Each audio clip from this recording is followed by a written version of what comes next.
안녕하세요. 날마다 기막힌 종의 박주호 목사입니다. 벌써 한 주의 중반이 목요일이고 또 오늘은 9월의 첫날입니다. 이번 한 달도 주님의 말씀과 함께 동행하시고 또 오늘 하루도 믿음 안에서 승리하시기를 주님의 이름으로 기도합니다. 우리는 계속해서 여호수아의 말씀을 함께 살펴보고 있습니다. 이제 드디어 가나안 정복 전쟁이 본격적으로 시작되었죠.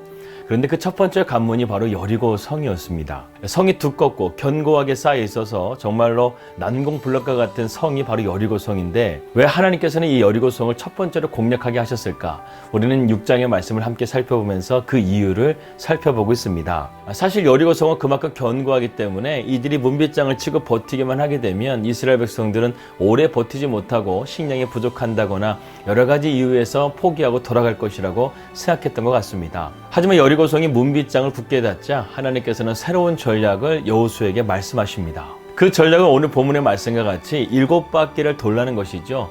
진지를 구축하기 위한 차물을 파는 것도 아니었습니다. 포대를 설치하는 것도 아니었습니다. 공성태를 만드는 것도 아니었습니다. 어떠한 군사적인 지시는 아무것도 없습니다. 단지 제사장들이 하나님의 법궤를 메고 6일 동안 하루에 한 바퀴씩 돌고 7번째 되는 날에는 7바퀴를 돌고 소리를 외쳐라.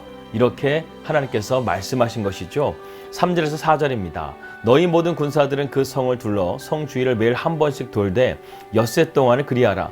제사장 7은 7 양각 나팔을 잡고 언약궤 앞에서 나아갈 것이요 7째 날에는 그 성을 7번 돌며 그 제사장들은 나팔을 불 것이며 이렇게 말씀하고 있습니다.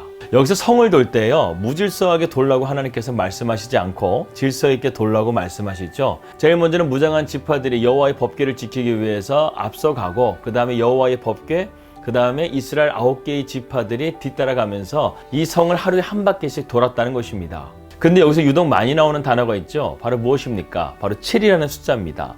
오늘 우리가 보는 6장에서는 무려 14번이나 이 7이라는 숫자가 나오고 있어요. 그만큼 이 7이라는 숫자는 중요한 의미를 담고 있습니다. 이 7이라는 숫자는요, 히브리인들의 세계관에서는 아주 중요한 숫자입니다. 이것은 하나님에 속한 신성한 숫자로서 보통 완성이나 완전이라는 뜻을 가지고 있습니다.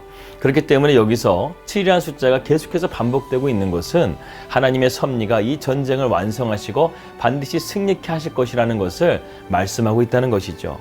이것은 여리고성뿐만 아니라 가나안 땅에 있는 모든 전쟁을 하나님께서 완전하게 정복하실 것을 의미하는 것이기도 합니다.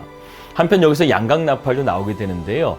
이 양각나팔은 어느 때에 쓰이는 나팔이라면 전쟁에 쓰이는 나팔은 보통 은나팔을 쓴다고 합니다. 그런데 이 양각나팔은 회중을 불러 모으거나 어떤 사람의 출현을 알리는 경우 그리고 마지막으로는 희년을 알릴 때 주로 이 양각나팔을 쓰였다는 것이죠. 더 깊은 의미로 우리가 들어가게 되면 이 양각나팔은 이방 세력에 대한 그리스도의 복음의 승리를 예표하는 것이기도 합니다. 한마디로 말해서 이 양각나팔은요 백성들을 모으고 또 하나님의 역사가 출현되기를 기대하며 하나님의 참된 승리를 선포하는 그러한 의미를 담고 있다는 것이죠. 5절의 말씀입니다. 제사장들이 양각나팔을 길게 불어 그 나팔 소리가 너희에게 들릴 때에는 백성은 다 큰 소리로 외쳐 부를 것이라. 그리하면 그 성벽이 무너져 내리리니 백성은 각기 앞으로 올라갈지니라 하시매.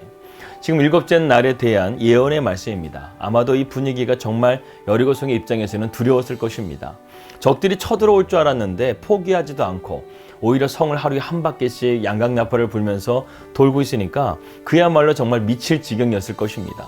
그러나 이 반면에 이스라엘 백성들은 어떻습니까? 커다란 확신과 격려의 소리를 들었을 것입니다. 그리고 7째 날 성을 7바퀴를 돌고 양각나팔을 불고 함성을 지르라고 말씀하고 있는데요. 여기서 외쳐 부르다 이 히브리어 루아는 기먹기 할 정도로 크게 소리 지르다 이런 뜻을 가지고 있습니다. 이것은 승리의 외침이라는 것이죠. 이러한 백성들의 소리는 여리고성에 있는 백성들에게 그야말로 공포가 아닐 수 없었을 것입니다. 왜냐하면 이미 그들은 마음이 녹아 있었고 정신을 잃어있는 상황 가운데서 여리고성의 사람들에게 이러한 외침을 통해서 그나마 전쟁에 나아가야 될 전의마저 상실하게 만들었다는 것이죠. 하나님께서 이렇게 외치라는 것은 너희가 승리의 함성을 지르라는 그런 의미를 가지고 있습니다.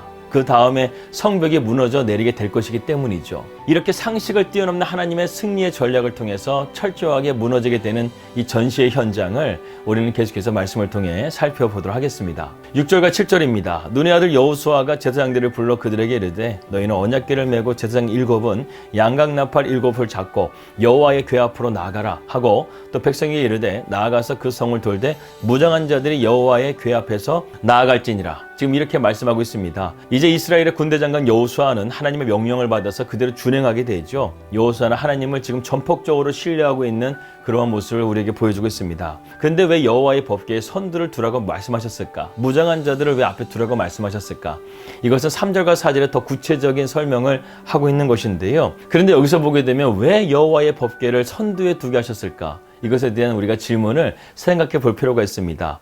여기에 보게 되면 여호와의 언약궤를 앞에다 두라는 말이 이 5번이나 나오게 되는 것을 보게 됩니다. 여러분, 여호와의 법궤의 의미가 무엇입니까? 하나님의 임재의 상징이죠.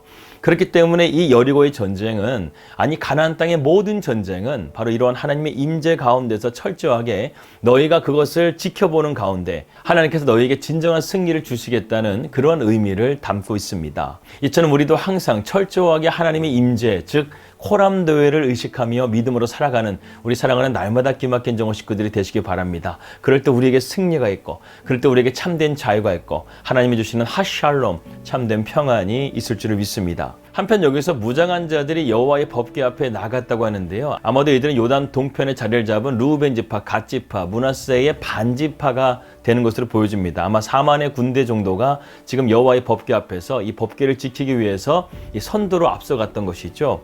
그 다음에 여호와의 법궤가 있고, 그 다음에 9개의 지파가 한 15만 명에서 16만 명이 이 여리고성을 하루에 한 바퀴씩 돌았다는 것입니다. 이제 결론을 한번 내려보겠습니다. 왜 하나님께서는 상식에 맞지 않는 전략을 이스라엘 백성들에게 준행하라고 명령하신 것일까요?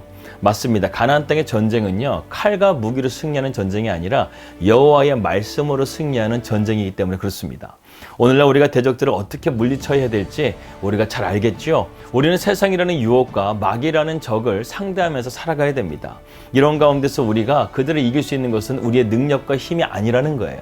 우리의 진정한 힘은 여호와의 말씀이라는 것을 깊이 깨닫는 우리 날마다 기막힌 정오 식구들이 되시기 바랍니다. 우리는 하나님의 말씀을 오직 의지하고 그에게 순종함을 통해서 이 세상과 싸워야 된다는 것이죠. 그러므로 우리는요, 우리의 능력이 부족하다고 해서 낙심하거나 절망하지 맙시다. 오직 하나님께서는요, 우리에게 능력과 힘을 공급해 주실 뿐만 아니라 우리를 위해서 앞서 싸우시는 만군의 주 여호와 하나님이신 것을 믿고, 오늘도 우리가 믿음으로 승리하는 우리 날마다 기막힌 정오 식구들 되시기 바랍니다. 히브리서 11장 30절의 말씀 우리가 꼭 기억합시다. 여리고성을 무너뜨렸던 것은 그들이 하나님의 말씀을 믿음으로 따랐기 때문에 믿음으로 여리고성이 무너졌더라.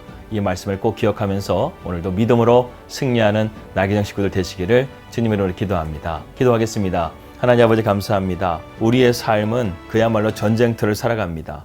우리의 힘과 능력으로는 이러한 전쟁을 이길 수가 없습니다.